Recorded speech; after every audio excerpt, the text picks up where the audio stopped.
Vocês já sentiram aquela sensação de que o mundo inteiro está olhando para vocês, julgando, enquanto alguém que deveria protegê-los os humilha publicamente? Aquela sensação de que o chão está se abrindo sob seus pés, mas vocês precisam continuar sorrindo como se nada estivesse acontecendo?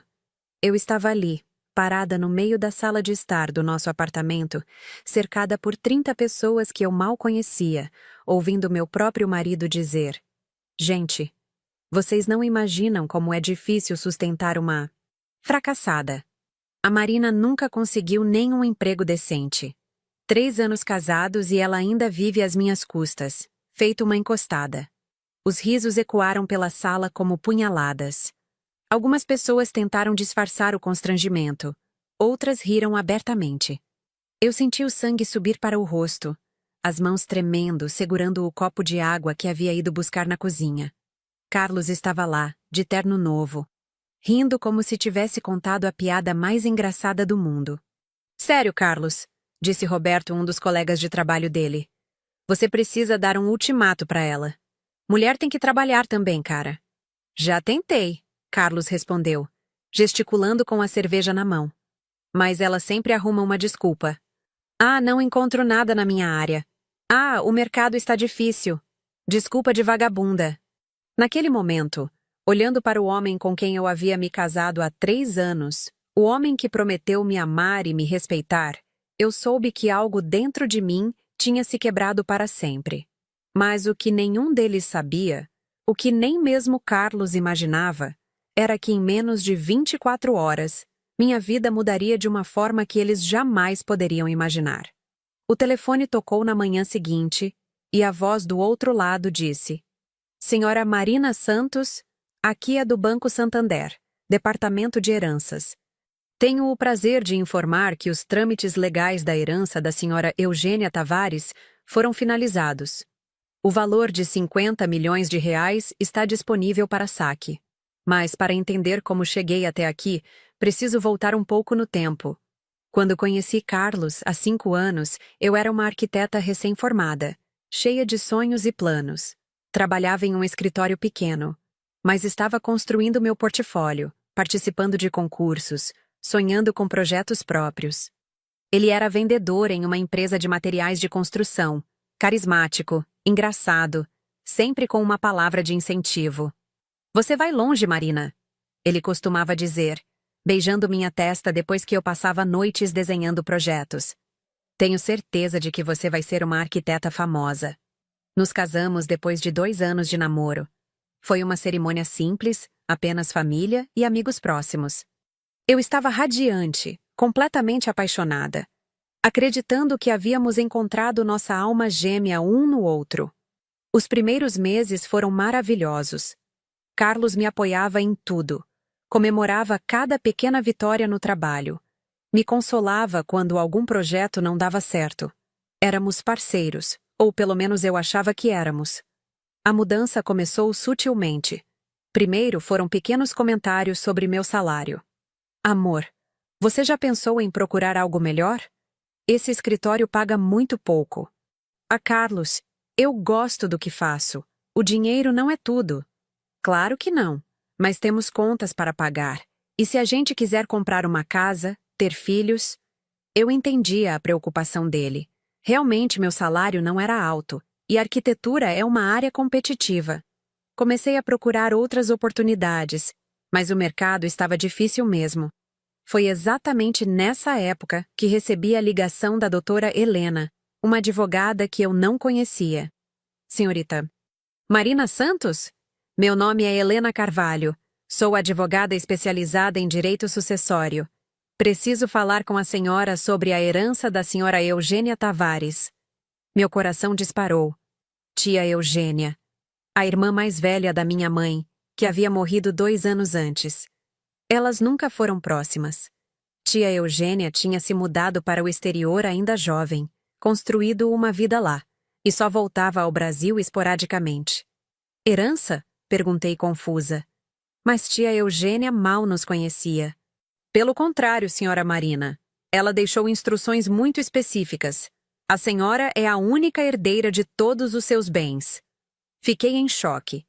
Doutora Helena explicou que tia Eugênia havia se tornado uma mulher muito rica, investindo em imóveis tanto no Brasil quanto no exterior. Mas havia um problema. Os trâmites legais eram extremamente complexos, envolvendo bens em diferentes países, e poderiam levar até 2 anos para serem concluídos. A senhora precisa entender que isso deve ser mantido em absoluto sigilo até que todos os documentos sejam processados, ela me alertou. Qualquer vazamento de informação pode complicar todo o processo. Eu assinei um termo de confidencialidade ali mesmo, ainda atordoada com a notícia. Quando cheguei em casa, Carlos estava assistindo televisão. Onde você estava? Demorou muito. Tive que resolver umas questões burocráticas da tia Eugênia. Documentos. Ele nem levantou os olhos da TV. Ah, tá. Que chato. Vou tomar uma cerveja. Naquela noite, deitada na cama ao lado dele, eu fiquei imaginando como nossa vida mudaria quando a herança fosse liberada. Não sabia exatamente quanto era. Doutora Helena disse que só poderia dar números exatos depois que tudo fosse finalizado. Mas pela forma como ela falou, era muito dinheiro. Decidi não contar nada para Carlos. Não por maldade, mas porque queria que fosse uma surpresa. Imaginem a cara dele quando descobrisse que estávamos ricos. Talvez pudéssemos viajar, comprar aquela casa que sempre sonhamos, começar nossa família sem preocupações financeiras. Como eu estava enganada. Conforme os meses passaram e os trâmites da herança se arrastavam, Carlos ficou cada vez mais impaciente com minha situação profissional. Eu havia pedido demissão do escritório. Não podia contar o motivo real, então disse que queria me dedicar a projetos freelance. Marina, você está ficando acomodada, ele disse uma noite durante o jantar. Faz 3 meses que você não trabalha direito. Eu estou trabalhando, Carlos. Estou desenvolvendo projetos próprios. Projetos que não rendem nada. Quando foi a última vez que você trouxe dinheiro para casa? Eu engoli em seco. Era difícil explicar sem revelar sobre a herança. Está difícil mesmo, mas... Não temas, Marina. Você precisa arranjar um emprego de verdade. Qualquer coisa. Não pode ficar dependendo de mim para tudo. A palavra dependendo doeu. Durante os primeiros anos do nosso casamento, sempre dividimos as despesas. Quando eu trabalhava no escritório, contribuía com minha parte. Agora, com a situação indefinida da herança, realmente estava vivendo do salário dele. Eu vou conseguir algo em breve, prometi. Espero que sim, porque está ficando constrangedor explicar para os amigos por que minha mulher não trabalha. Constrangedor. A palavra ecoou na minha cabeça por dias. Foi a partir daí que os comentários ficaram mais frequentes e mais cruéis. Carlos começou a me comparar constantemente com as mulheres dos amigos dele. A Carla do Roberto foi promovida de novo. Agora ela ganha mais que ele. A esposa do Marcos abriu uma loja online e está bombando. Por que você não faz algo assim, Marina? Fica aí o dia inteiro em casa. Eu tentava explicar que estava trabalhando, que estava desenvolvendo projetos, mas sem poder mostrar resultados concretos. Já que o dinheiro da herança ainda não havia sido liberado, ficava difícil justificar. Durante o primeiro ano de espera, ainda consegui manter a esperança. Doutora Helena me dava atualizações regulares sobre o processo e eu sabia que era questão de tempo. Mas conforme o segundo ano se aproximava e Carlos ficava cada vez mais hostil, comecei a me sentir realmente deprimida. Marina, você está se transformando numa pessoa que eu não reconheço, ele disse um dia chegando do trabalho. Você não tem ambição, não tem garra. Quando te conheci, você era diferente. Eu continuo sendo a mesma pessoa, Carlos. Não, não é verdade. A Marina que eu conheci trabalhava, corria atrás dos sonhos dela. Essa aqui só fica em casa, gastando o meu dinheiro. Meu dinheiro. Como se eu fosse uma estranha vivendo da caridade dele. As discussões ficaram mais frequentes. Carlos chegava do trabalho de mau humor, reclamando de tudo. Da comida, da casa, de mim. Eu tentava ser compreensiva, achando que ele estava estressado com a responsabilidade de sustentar a casa sozinho. Mas cada comentário era como uma facada. Você sabe quanto custa manter essa casa? Você tem noção dos gastos? Carlos, eu não estou gastando mais do que o necessário. Necessário? Você não trabalha, Marina. Todo gasto seu é desnecessário. Eu comecei a me polular para sair de casa. Quando precisava ir ao mercado, calculava cada centavo. Parei de comprar roupas, parei de ir ao salão, cortei todos os gastos pessoais. Mesmo assim, Carlos encontrava motivos para reclamar. Por que você comprou essa marca de shampoo? A mais barata não serve? Por que você está com a luz acesa no quarto? Eletricidade é de graça? Você ficou quanto tempo no banho? Água também custa dinheiro. Cada dia se tornava uma caminhada sobre cascas de ovos. Eu acordava já preocupada com o que ele ia falar, com que crítica ia fazer. Minha autoestima despencou. Comecei a acreditar que talvez ele estivesse certo, que eu realmente era uma fracassada. Durante esse período, doutora, Helena continuava me dando atualizações sobre a herança. O processo estava caminhando, mas era lento. Bens no exterior, questões tributárias, documentos que precisavam ser traduzidos e reconhecidos em diferentes países. Sei que está sendo difícil esperar, Marina. Ela me disse durante uma de nossas reuniões. Mas posso garantir que vale a pena. Sua tia deixou um patrimônio considerável. Considerável como? Perguntei curiosa. Prefiro não dar números específicos antes de tudo estar finalizado, mas digamos que vocês nunca mais vão precisar se preocupar com dinheiro. Eu saí daquela reunião com o coração mais leve.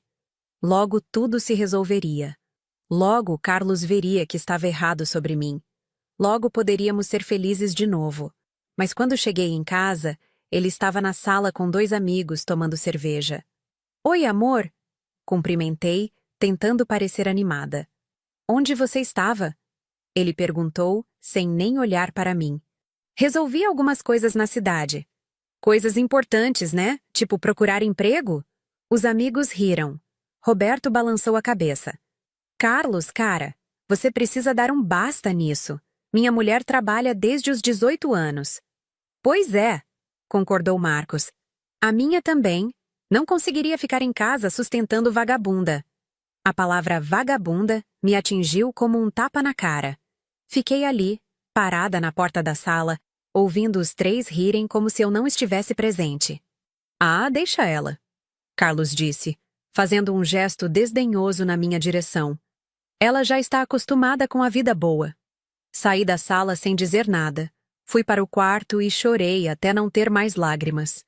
Naquela noite, Carlos chegou à cama como se nada tivesse acontecido. Você está bem? Perguntou tocando meu ombro. Estou. Menti. Olha, desculpa se fui meio duro hoje. É que fico preocupado com nossa situação, sabe? Por um momento, senti um lampejo de esperança. Talvez ele estivesse realmente preocupado. Talvez ainda me amasse. Eu entendo, Carlos.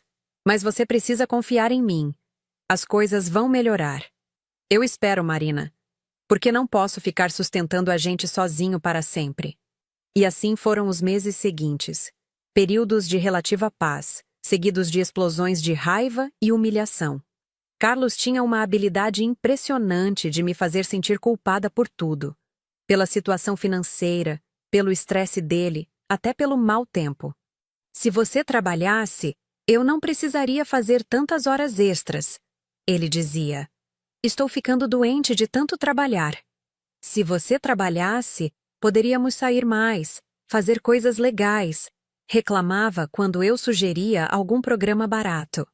Se você trabalhasse, eu não ficaria tão estressado. Era a resposta para qualquer tentativa de conversa sobre nossos problemas. Eu me tornei uma estranha na minha própria casa. Caminhava na ponta dos pés, falava baixo, evitava fazer qualquer coisa que pudesse irritá-lo. Parei de cozinhar os pratos que eu gostava, porque ele sempre encontrava defeito. Parei de assistir aos programas que me interessavam, porque ele mudava de canal reclamando. Parei de ser eu mesma. Meus pais começaram a perceber que algo estava errado.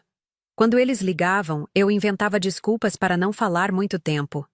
Quando sugeriam visitas, eu desencorajava, com medo de que Carlos fizesse algum comentário constrangedor. Marina, você está bem? Minha mãe me perguntou durante uma ligação. Sua voz está diferente. Estou bem, mãe. Só um pouco cansada.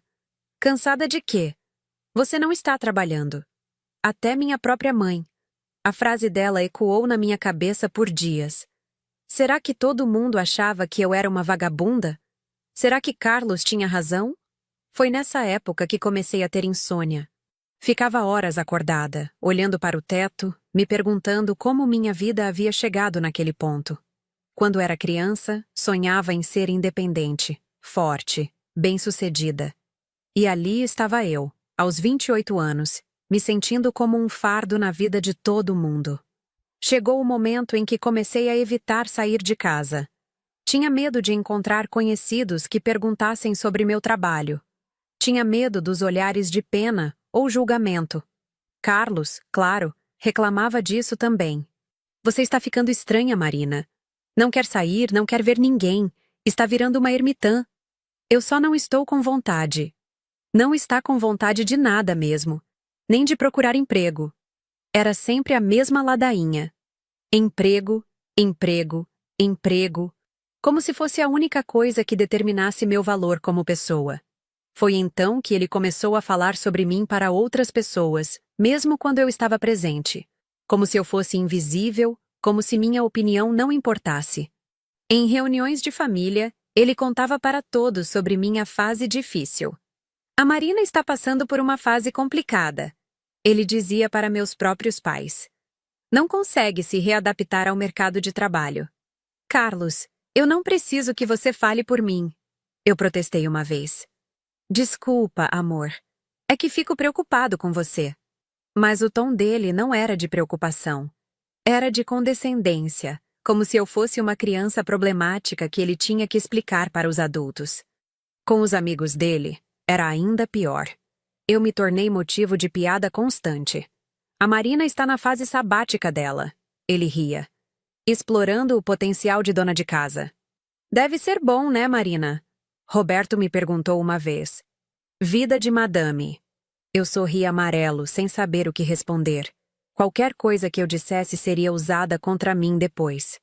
A Marina é uma sonhadora, Carlos continuou. Ainda acredita que pode viver de arte. Arte. Ele falava da minha profissão como se fosse um hobby de criança. Arquitetura como se fosse desenho no papel. Conforme o segundo ano da espera pela herança se aproximava do fim, eu estava completamente destroçada emocionalmente. Havia dias em que eu não conseguia sair da cama, outros em que chorava por horas sem motivo aparente. Carlos atribuía tudo à minha preguiça. Você precisa se mexer, Marina. Depressão é coisa de gente que não tem o que fazer. Talvez eu devesse procurar ajuda profissional, sugeri uma vez. Ajuda profissional? Para quê? Você só precisa arrumar um emprego. Trabalho cura qualquer depressão. Eu desisti de conversar com ele sobre meus sentimentos. Desisti de tentar explicar como me sentia humilhada e desvalorizada. Ele não queria entender. Para ele, eu era apenas um peso, um problema a ser resolvido. Foi nesse estado mental que chegou o mês do aniversário dele. Carlos fez questão de organizar uma festa grande, convidando todos os amigos do trabalho, alguns parentes, vizinhos. Ele estava animado há semanas. Vai ser legal, Marina. Faz tempo que não fazemos uma festa. Eu não estava animada. Sabia que seria mais uma oportunidade para ele me humilhar publicamente. Mas não tinha escolha. Era o aniversário do meu marido. Passei o dia cozinhando, limpando, organizando tudo. Carlos chegou do trabalho e imediatamente começou a encontrar defeitos. Por que você fez esse prato? Ninguém gosta disso. Por que você não comprou mais cerveja? Vai faltar. Por que você não se arrumou melhor? Está parecendo uma mendiga. Eu estava usando um vestido simples, mas limpo e passado. Meu cabelo estava penteado. Tinha me maquiado levemente. Não era um look de festa glamurosa, mas estava apresentável. Desculpa, Carlos. Achei que estava bem. Está ridícula. Vai lá se trocar. Fui para o quarto, olhei no espelho e vi uma mulher cansada, triste, com os olhos sem brilho. Por um momento não me reconheci. Onde estava a Marina confiante que se formou em arquitetura? Onde estava a mulher que sonhava em projetar casas e escritórios? Onde estava a pessoa que Carlos dizia amar? Troquei de roupa. Coloquei um vestido um pouco mais formal que ele havia me dado no ano anterior. Passei mais batom, tentei sorrir no espelho. Tinha que aguentar mais uma noite. Os convidados começaram a chegar às 8. Carlos foi o anfitrião perfeito. Simpático, engraçado, atencioso com todos. Comigo, mal falava, a não ser para me pedir para buscar mais gelo ou limpar alguma coisa. Marina, vai buscar mais cerveja na geladeira. Marina, recolhe esses pratos. Marina, o banheiro precisa de papel higiênico. Eu era a empregada da própria festa. Enquanto ele conversava e ria com os amigos, eu trabalhava sem parar, servindo, limpando, organizando. Por volta das 10 horas, quando a festa estava no auge, fui à cozinha buscar mais gelo. Podia ouvir as risadas vindo da sala, as conversas animadas. Por um momento, respirei fundo, tentando juntar forças para voltar lá e continuar sorrindo. Foi quando ouvi Roberto perguntar: Carlos, cara, onde está a Marina? Nem vi ela hoje. Ah, ela está aí por algum lugar. Carlos respondeu, com a voz já meio embriagada. Provavelmente escondida em algum canto. Ela não gosta muito de gente. Sério? Por quê? Ah, você sabe como é. Ela está numa fase meio difícil da vida. Parei de mexer no gelo, prestando atenção na conversa. Difícil como? Insistiu Roberto. Carlos deu uma risada amarga. Gente, vocês não imaginam como é difícil sustentar uma fracassada. Senti como se tivesse levado um soco no estômago. Fracassada. Ele me chamou de fracassada na frente de 30 pessoas. A Marina nunca conseguiu nem um emprego decente. Ele continuou. E eu podia imaginar ele gesticulando com a cerveja na mão. 3 anos casados e ela ainda vive às minhas custas, feito uma encostada. As risadas que se seguiram foram como punhaladas. Cada gargalhada era uma confirmação de que todos concordavam com ele, de que todos me viam como ele me via. Uma fracassada, uma encostada, um peso morto. Sério, Carlos, disse uma voz feminina que reconheci como sendo da esposa do Marcos. Você precisa dar um ultimato para ela. Mulher tem que trabalhar também. Já tentei, Carlos respondeu, e podia sentir a diversão na voz dele. Mas ela sempre arruma uma desculpa. Ah, não encontro nada na minha área. Ah, o mercado está difícil. Desculpa de vagabunda. Vagabunda. Ali, na frente de 30 pessoas, meu marido me chamou de vagabunda. Poxa, que situação chata, comentou alguém. Chata é pouco, Carlos concordou. Vocês sabem quanto custa manter uma casa? E ela aí, o dia inteiro sem fazer nada, gastando meu dinheiro como se fosse dela. E você deixa? Perguntou Roberto. O que eu posso fazer? Ela é minha esposa. Mas juro que às vezes penso se não seria melhor. Ele não terminou a frase, mas o silêncio eloquente disse tudo. Seria melhor sem mim. Seria melhor se eu simplesmente desaparecesse da vida dele. Fiquei ali, parada na cozinha, segurando o balde de gelo, enquanto lágrimas desciam pelo meu rosto. 3 anos. 3 anos de casamento, de promessas, de para sempre. E era assim que ele falava de mim quando achava que eu não estava ouvindo. Cara, você precisa ser mais duro com ela, aconselhou Marcos. Minha mulher sabe que se não trabalhar, não come. Mais risadas. Como se minha situação fosse um grande entretenimento para todos. Vocês têm razão, Carlos concordou. Preciso parar de ser bonzinho. Ou ela se vira ou... De novo, o silêncio eloquente. Ou o quê? Ou ele me abandonaria, ou pediria o divórcio, ou me expulsaria de casa. Enxuguei as lágrimas rapidamente quando ouvi passos se aproximando da cozinha. Era a esposa do Roberto. Oi, Marina. Estava procurando você. Precisa de ajuda? Não, obrigada, consegui dizer, tentando manter a voz firme. Só estava pegando mais gelo. Que festa legal. O Carlos está muito animado. É, ele gosta de comemorar. Ela me olhou por um momento, como se fosse dizer alguma coisa, mas depois apenas sorriu e voltou para a sala. Respirei fundo, peguei o balde de gelo e voltei para a festa. Carlos estava no centro da sala, contando alguma história engraçada do trabalho. Quando me viu, fez um gesto impaciente. Marina, finalmente! Onde você estava? Pessoal está sem bebida. Passei o resto da noite servindo bebidas, recolhendo pratos, limpando o que sujava. Ninguém mais tocou no assunto da minha situação profissional, mas eu sentia os olhares. Olhares de pena, de julgamento, de curiosidade. Todos sabiam. Todos haviam ouvido Carlos me chamando de fracassada e vagabunda. A festa acabou por volta da meia-noite. Ajudei a limpar tudo. Guardei a comida que sobrou, lavei os pratos. Carlos estava eufórico, comentando como a festa havia sido um sucesso. Foi demais, né? Todo mundo se divertiu. Foi, concordei, secando os pratos. Você ficou meio quieta hoje. Está tudo bem? Por um momento, pensei em confrontá-lo, em dizer que havia ouvido tudo, que sabia como ele falava de mim pelas costas, mas não tive coragem. Ou talvez não tivesse mais energia para brigar. Estou bem, só cansada. Imagino. Deve ser difícil trabalhar tanto num dia só. Ele disse, e eu não soube se era ironia ou se ele realmente não percebia a contradição. Fomos para a cama em silêncio. Carlos dormiu imediatamente, roncando baixinho. Eu fiquei acordada, olhando para o teto, sentindo como se minha vida tivesse chegado ao fundo do poço. Fracassada, encostada, vagabunda. As palavras ecoavam na minha cabeça como uma melodia cruel. Era assim que meu marido me via. Era assim que ele me apresentava para o mundo. Pensei em ligar para minha mãe. Mas o que eu diria? Que meu casamento estava destroçado?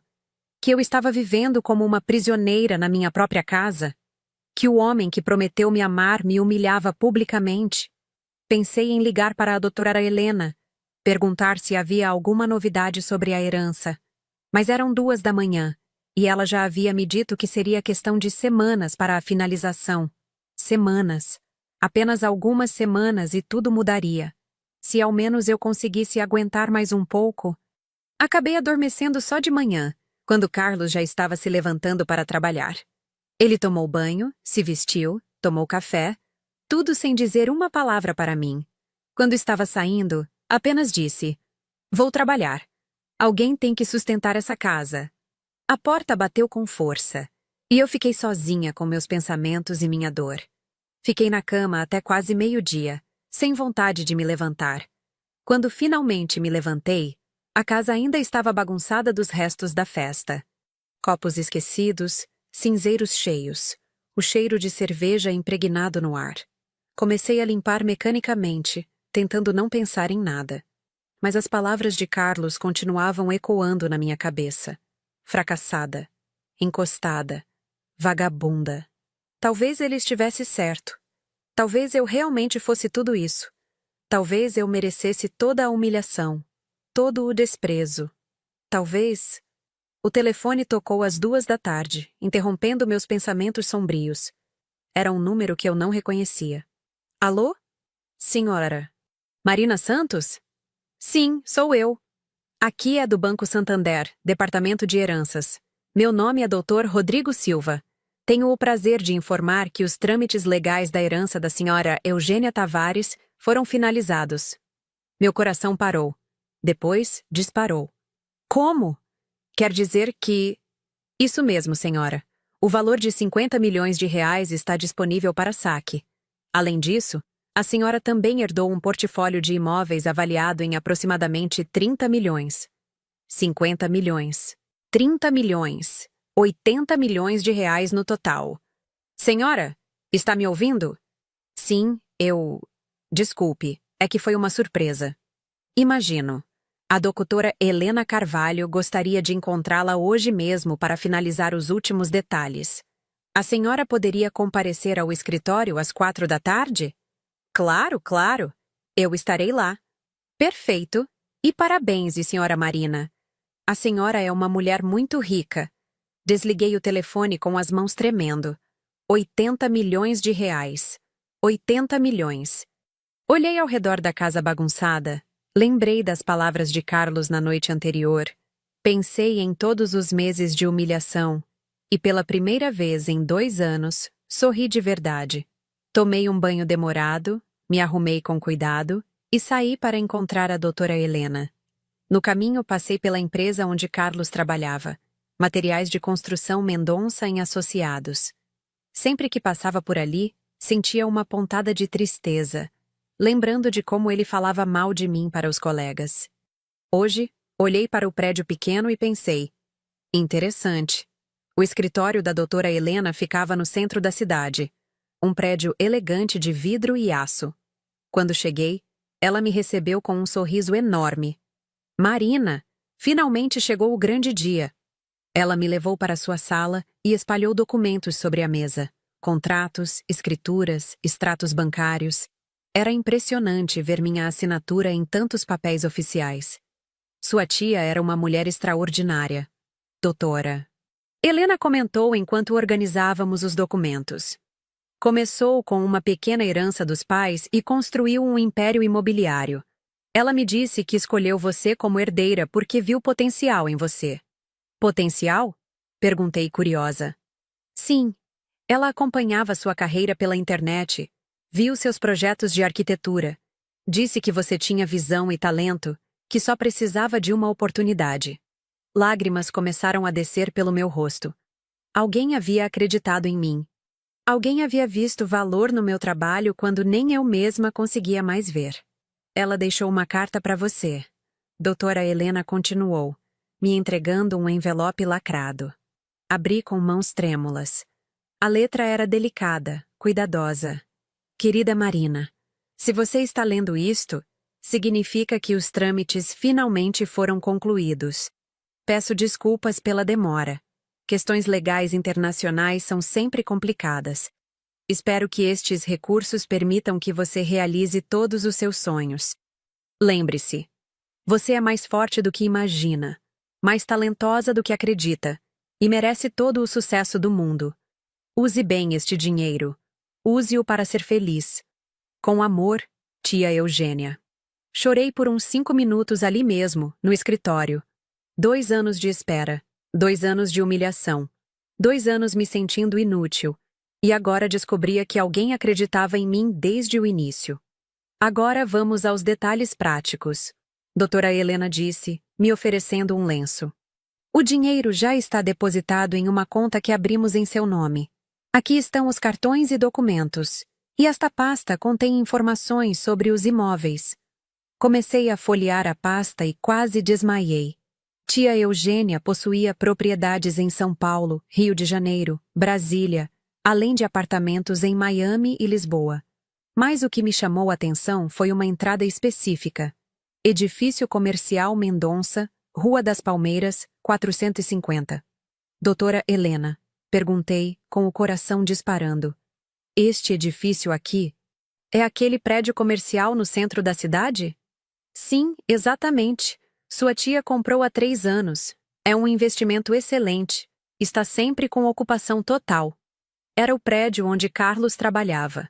O prédio da empresa Materiais de Construção Mendonça em Associados. Eu era a proprietária do prédio onde meu marido trabalhava. Quem são os inquilinos principais? Perguntei, tentando manter a voz calma. Deixe-me ver. Temos um escritório de contabilidade, uma clínica médica e a empresa que ocupa o andar inteiro do térreo. Materiais de Construção Mendonça em Associados. O universo tem um senso de humor peculiar. Marina, você está bem? Ficou pálida. Estou ótima, respondi fechando a pasta. Melhor do que estive em anos. Saí do escritório da doutora Helena me sentindo uma pessoa completamente diferente. Não apenas pelos 80 milhões de reais, embora isso, obviamente, mudasse tudo, mas pela sensação de ter recuperado minha dignidade, minha autoestima, meu valor como pessoa. No caminho para casa, parei em uma loja de roupas caras que sempre admirei de longe. A vendedora me olhou com certo desprezo. Eu ainda estava vestida de forma simples, como uma fracassada, nas palavras do meu marido. Posso ajudá-la? Ela perguntou com aquele tom que significava claramente: Você não tem dinheiro para comprar nada aqui. Sim, gostaria de ver alguns vestidos. Respondi calmamente. Que tipo de vestido? Para que ocasião? Para confrontar meu marido. Ela me olhou confusa, mas me mostrou algumas opções. Experimentei um vestido preto elegante, sapatos de salto alto, uma bolsa de couro legítimo. Quando chegou a hora de pagar, entreguei meu novo cartão Black. Nossa! Ela disse, mudando completamente o tom de voz. Desculpe se fui um pouco fria antes. É que recebemos muitas pessoas que só vêm para olhar. Eu entendo. Respondi, assinando o recibo. Às vezes as aparências enganam. Cheguei em casa às 6 da tarde. Carlos ainda não havia voltado do trabalho. Tomei outro banho, me arrumei cuidadosamente, coloquei o vestido novo. Quando me olhei no espelho, vi novamente a Marina confiante que havia desaparecido nos últimos 2 anos. Carlos chegou às 7h30, como sempre, cansado e mal-humorado. Quando me viu na sala, parou na porta. Por que você está toda arrumada? Vai sair? Não, estava esperando você chegar. Esperando por quê? Para conversarmos. Ele bufou, jogou a pasta na mesa e afrouxou a gravata. Marina, não estou com humor para suas conversas dramáticas. Foi um dia difícil no trabalho. Imagino. Deve ser estressante trabalhar no prédio da Rua das Palmeiras. Como você sabe onde fica meu trabalho? Ele perguntou, franzindo a testa. Eu sei muitas coisas, Carlos. Mais do que você imagina. Ele me olhou com desconfiança, mas foi até a geladeira pegar uma cerveja. Seja como for, preciso relaxar. Depois conversamos. Não, Carlos. Vamos conversar agora. Alguma coisa no meu tom fez ele parar e me olhar com mais atenção. O que aconteceu com você? Está estranha. Estranha como? Tipo uma fracassada? Uma encostada? Uma vagabunda? Ele ficou pálido. Marina, Você o quê, Carlos? Achava que eu não tinha ouvido? Olha, eu estava bêbado ontem. Falei umas bobagens. Bobagens? Levantei da poltrona, caminhando em sua direção. Você me chamou de fracassada na frente de 30 pessoas. Me chamou de vagabunda. Disse que era difícil me sustentar. Marina, eu não queria... Queria sim, Carlos. Você queria muito, porque é exatamente isso que você pensa de mim há 2 anos. Ele engoliu em seco, sem saber o que dizer. Sabe o que é interessante? Continuei, indo até minha bolsa nova e tirando alguns papéis. Ontem você disse para seus amigos que eu nunca consegui nenhum emprego decente, que vivo às suas custas, que sou uma vagabunda sustentada. Marina, por favor. Hoje eu descobri algo muito interessante sobre empregos e sustento. Estendi os papéis para ele. Carlos os pegou com as mãos tremendo ligeiramente. O que é isso? Leia. Ele começou a ler e a cor desapareceu completamente do seu rosto. Marina, isso não pode ser verdade. 50 milhões de reais em conta corrente, 30 milhões em imóveis, 80 milhões no total. Fiz uma pausa, saboreando o momento.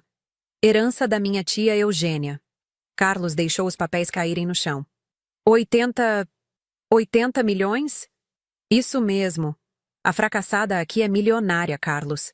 A vagabunda que vive às suas custas tem mais dinheiro do que você pode sonhar em ganhar em 10 vidas. Ele se deixou cair na poltrona, ainda em choque. Mas por que você não me contou? Porque os trâmites legais levaram 2 anos para serem concluídos. Eu não podia falar nada até hoje. 2 anos. Ele murmurou, e viu o exato momento em que ele entendeu. Você sabia disso há 2 anos? Sabia. E me deixou falar todas aquelas coisas. Deixei. Queria ver até onde sua verdadeira personalidade ia. Queria descobrir quem você realmente era quando achava que eu dependia de você. Carlos passou a mão pelo cabelo, claramente desesperado. Marina, Olha, eu sei que fui duro com você às vezes, mas... Duro? Ri, mas não era uma risada alegre. Carlos, você me humilhou sistematicamente por 2 anos. Me fez sentir inútil, fracassada, um fardo. Ontem você me chamou de vagabunda na frente de 30 pessoas. Eu estava bêbado, não pensei no que estava falando. Pessoas bêbadas falam a verdade, Carlos. Você disse exatamente o que pensa de mim. Ele se levantou da poltrona, tentando se aproximar de mim. Marina, por favor, eu te amo. Sei que cometi erros, mas posso mudar. Te amo também, Carlos, respondi. E vi um lampejo de esperança nos olhos dele. Ou pelo menos amava. Amava o homem que você fingia ser no início do nosso relacionamento. Eu ainda sou esse homem. Não, não é. Esse homem nunca me chamaria de vagabunda. Esse homem nunca me humilharia publicamente. Esse homem me apoiaria nos momentos difíceis. Não me chutaria quando eu já estivesse no chão. Carlos começou a chorar. Lágrimas reais descendo pelo rosto. Marina, por favor, me dá uma chance. Eu posso mudar, eu juro. Por um momento senti pena dele. Por um momento pensei em perdoar, em tentar reconstruir nosso relacionamento. Mas então lembrei de cada humilhação, cada comentário cruel, cada noite que chorei sozinha. Você quer mudar, Carlos? Então vou te dar uma oportunidade. Sério? Ele perguntou, limpando as lágrimas. Sério, mas não do jeito que você imagina. Peguei minha bolsa e tirei outro conjunto de papéis. Lembra do prédio onde você trabalha? Rua das Palmeiras, 450? Claro. Por quê? Eu sou a proprietária desse prédio. Se antes ele estava pálido, agora ficou completamente branco. Como assim? Entre os imóveis que herdei da minha tia, está o edifício onde você trabalha. Ou seja, tecnicamente, você paga aluguel para mim. Carlos se sentou pesadamente na poltrona, colocando a cabeça entre as mãos. Meu Deus! Mas aqui está sua oportunidade de mudar, continuei. Amanhã de manhã vou até a empresa onde você trabalha. Vou conversar com seu chefe, o Sr. Mendonça. Marina, não. Vou contar para ele que sou a proprietária do prédio. E vou fazer uma proposta. Ou ele me vende a empresa, ou eu rescindo o contrato de aluguel e ele precisa encontrar um novo local. Você não pode fazer isso. Posso sim. E vou fazer. A empresa vai ser minha até o final da semana. Carlos me olhou com uma mistura de desespero e raiva. E eu? O que vai acontecer comigo? Você vai trabalhar para mim. Diretamente para mim. Como assim? Sorri. E dessa vez foi um sorriso genuíno. Você vai continuar fazendo exatamente o mesmo trabalho que faz hoje. Vendendo materiais de construção. Mas agora sua chefe será a vagabunda que você sustentou por 2 anos. A ironia da situação era deliciosa. Carlos, que passou meses reclamando que me sustentava, agora descobria que seu sustento dependia literalmente de mim. Marina, isso é humilhante. Humilhante? Fingir surpresa. Por que seria humilhante trabalhar para sua esposa? Você não me disse várias vezes que qualquer trabalho vale a pena? Que o importante é não ser um parasita? Ele não tinha resposta para isso. Mas eu vou ser justa com você. Continuei. Você vai ganhar uma nova oportunidade. Se conseguir provar que mudou, que me respeita, que valoriza nosso casamento, talvez possamos reconstruir nossa relação. E se eu não conseguir? Aí você pode procurar outro emprego e outro lugar para morar. A ameaça estava clara. Carlos entendeu perfeitamente. Quanto tempo eu tenho? Ele perguntou derrotado. O tempo que for necessário. Não há prazo. Mas também não há segunda chance. Da próxima vez que você me desrespeitar, me humilhar ou me tratar como inferior, acabou. Naquela noite, Carlos foi para a cama em silêncio. Eu fiquei na sala, pensando em tudo o que havia acontecido. Em poucas horas, minha vida havia mudado completamente. Não apenas por causa do dinheiro, mas porque eu havia recuperado minha dignidade. Na manhã seguinte, me levantei cedo, me arrumei cuidadosamente e fui até a empresa de materiais de construção.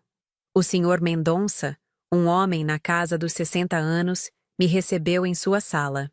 Em que posso ajudá-la, senhora? Meu nome é Marina Santos e sou proprietária deste prédio. Ele franziu a testa, claramente confuso. Como assim? O proprietário é uma empresa de investimentos. Que me pertence, herdei recentemente. Mostrei os documentos e ele os examinou cuidadosamente. Meu Deus, é verdade. A senhora é mesmo a proprietária. Exato. E gostaria de fazer uma proposta. Expliquei que queria comprar a empresa dele. No início, ele resistiu, disse que não estava à venda. Mas quando mencionei que tinha outras opções, como não renovar o contrato de aluguel, ele começou a se mostrar mais interessado. Qual seria sua oferta? Ele perguntou. Ofereci um valor justo, acima do mercado. Não era uma questão de dinheiro. Eu tinha mais do que suficiente. Era uma questão de justiça poética. Preciso de alguns dias para pensar, ele disse. Claro, mas preciso de uma resposta até sexta-feira. Quando saí da empresa, vi Carlos chegando para trabalhar. Ele me viu no estacionamento e veio correndo. Marina, o que você está fazendo aqui? Conhecendo meu novo investimento. Você realmente vai comprar a empresa? Já fiz a oferta. Até sexta eu tenho a resposta. Durante o resto da semana, Carlos ficou visivelmente nervoso. Chegava em casa todos os dias perguntando se havia novidades, se o Sr. Mendonça havia tomado uma decisão. Por que você está tão ansioso? Perguntei uma noite. Não é apenas um trabalho qualquer? Não foi você quem disse que qualquer emprego serve? Ele não respondeu, mas vi que estava entendendo a lição. Na quinta-feira, o Sr. Mendonça me ligou. Senhora Marina, aceito sua proposta. Quando podemos assinar os papéis? Amanhã de manhã. Na sexta-feira, me tornei oficialmente proprietária da Materiais de Construção Mendonça em Associados. A primeira coisa que fiz foi convocar uma reunião com todos os funcionários. Pessoal, meu nome é Marina Santos, e a partir de hoje sou a nova proprietária desta empresa. Vi Carlos no fundo da sala, pálido e tenso. Os outros funcionários pareciam curiosos, mas não particularmente preocupados. Quero deixar claro que não haverá demissões. Todos que quiserem continuar trabalhando aqui são bem-vindos. Haverá apenas algumas mudanças na gestão. Passei a reunião explicando minha visão para a empresa, meus planos de expansão, as melhorias que pretendia implementar. Quando terminei, chamei Carlos para uma conversa particular em minha nova sala, que até aquela manhã era a sala do Sr. Mendonça.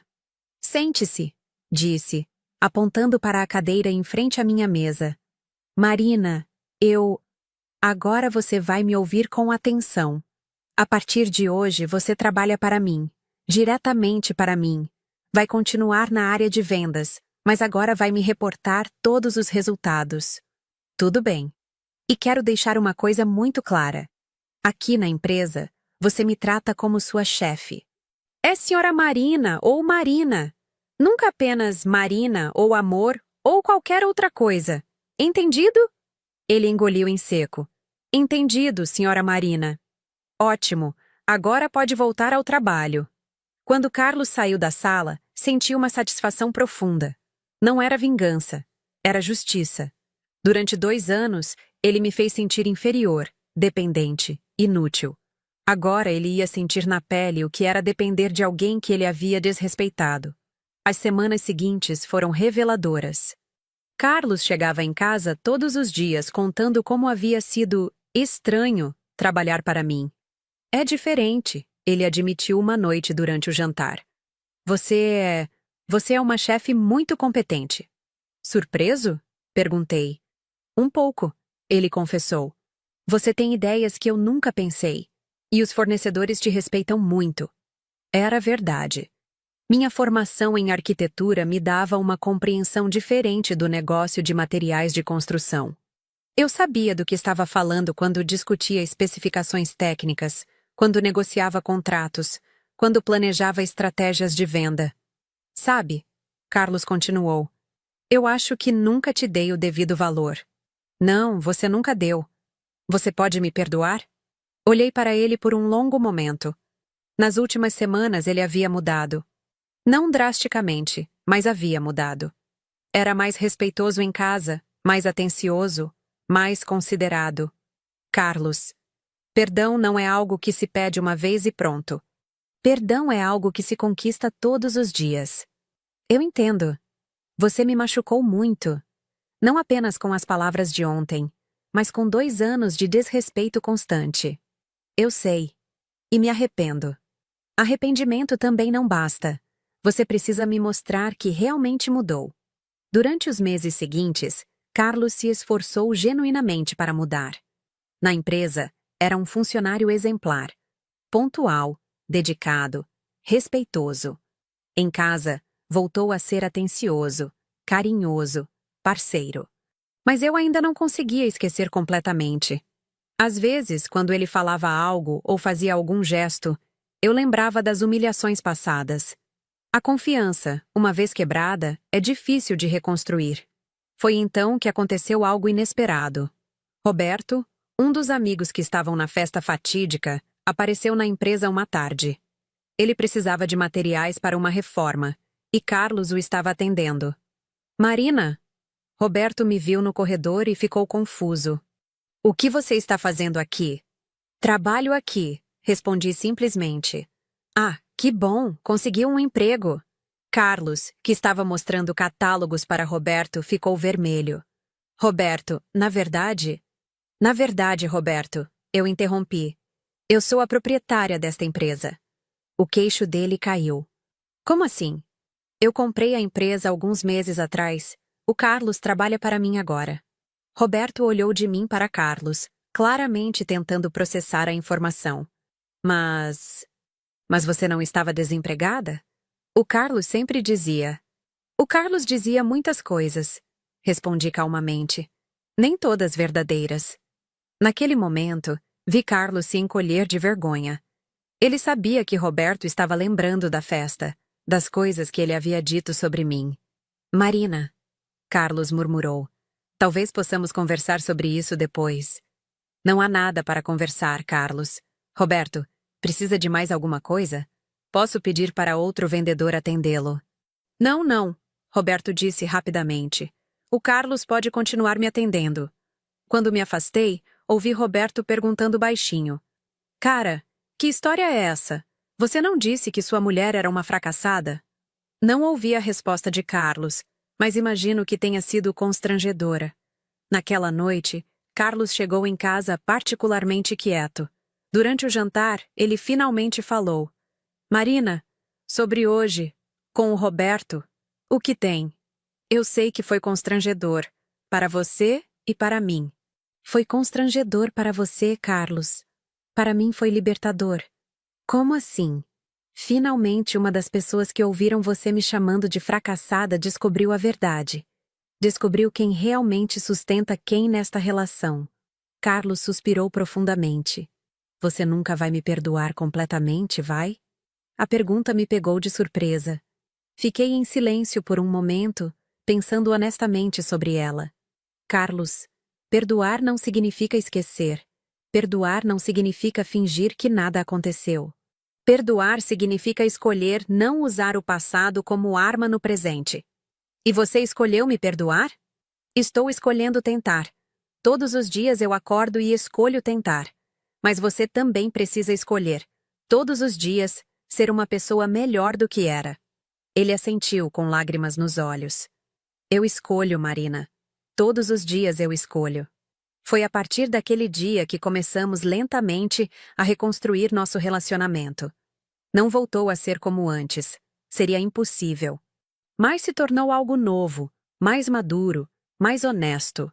Carlos nunca mais me desrespeitou publicamente. Nunca mais fez comentários depreciativos sobre mim ou meu trabalho. Quando alguém perguntava sobre minha situação profissional, ele respondia com orgulho.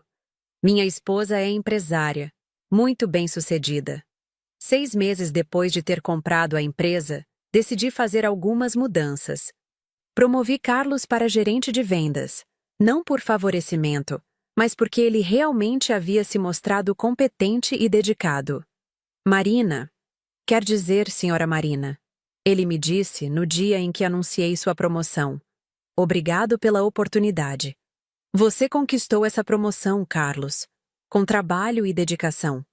Eu sei, mas também sei que você poderia ter me demitido há muito tempo. Poderia ter tornado minha vida impossível. Mas não fez, porque eu quis te dar uma chance de mostrar quem você realmente era, por baixo de toda aquela arrogância e desrespeito. E o que você descobriu? Sorri para ele. Descobri que você é capaz de ser um homem melhor do que pensava. Um ano depois de ter recebido a herança, organizei uma festa em nossa casa. Convidei todos os mesmos amigos que estavam presentes na festa fatídica do aniversário de Carlos. Alguns dos mesmos rostos, algumas das mesmas pessoas que riram quando ele me chamou de fracassada. Mas dessa vez, era diferente. Eu estava usando um vestido caro, joias elegantes, confiante e sorridente. Carlos estava ao meu lado, orgulhoso e respeitoso. Pessoal, ele disse durante um brinde, quero aproveitar para falar sobre minha esposa. Senti meu coração acelerar. Por um momento, temi que ele fosse dizer algo constrangedor novamente. Durante muito tempo, eu não soube reconhecer o valor dela.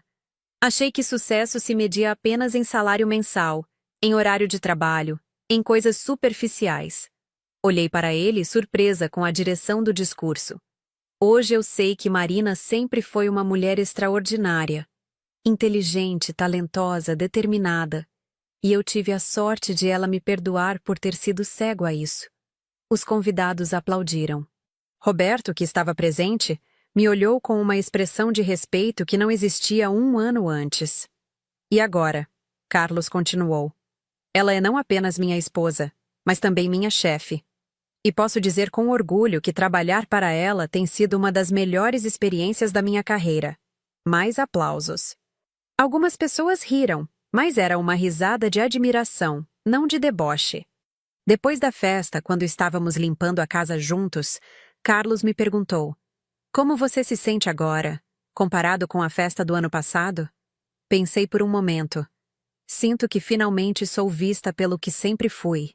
E eu sinto que finalmente consigo ver quem você sempre foi. Sorrimos um para o outro. Não era o final perfeito dos contos de fada, mas era algo melhor. Era real. Hoje, 2 anos depois de receber a herança, posso dizer que minha vida mudou de formas que eu nunca imaginei. Não apenas financeiramente, mas emocionalmente, psicologicamente. Eu recuperei minha autoestima, minha confiança, meu senso de valor próprio. A empresa prospera sob minha gestão. Expandimos para 3 filiais, triplicamos o faturamento, nos tornamos referência na região. Carlos é realmente um excelente gerente de vendas, e trabalhamos bem juntos profissionalmente. Nosso casamento também evoluiu. Não voltamos a ser aquele casal apaixonado e ingênuo do início, mas nos tornamos parceiros de verdade. Respeitamo-nos mutuamente, apoiamo-nos, crescemos juntos. Às vezes, quando estou na minha sala na empresa, olhando pela janela, lembro daquela noite terrível em que Carlos me chamou de fracassada na frente de 30 pessoas. Lembro da dor, da humilhação, da sensação de que minha vida havia chegado ao fundo do poço. E então sorrio, porque agora sei que às vezes é necessário chegar ao fundo do poço para descobrir que somos capazes de construir uma escada e subir mais alto do que jamais imaginamos. Vocês sabem, essa experiência me ensinou que às vezes precisamos passar pelo vale mais escuro para descobrir nossa própria luz. Tenho certeza de que muitos de vocês já passaram por situações parecidas, onde se sentiram subestimados ou traídos. Gostaria muito de saber, qual foi o momento em que vocês descobriram sua própria força? Compartilhem suas histórias nos comentários abaixo. Vocês não imaginam como essas experiências podem inspirar outras pessoas que estão passando por momentos difíceis.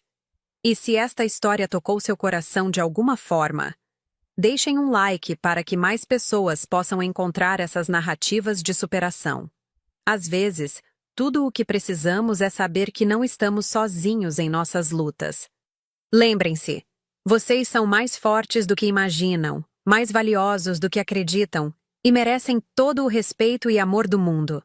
Nunca deixem ninguém fazê-los sentir o contrário.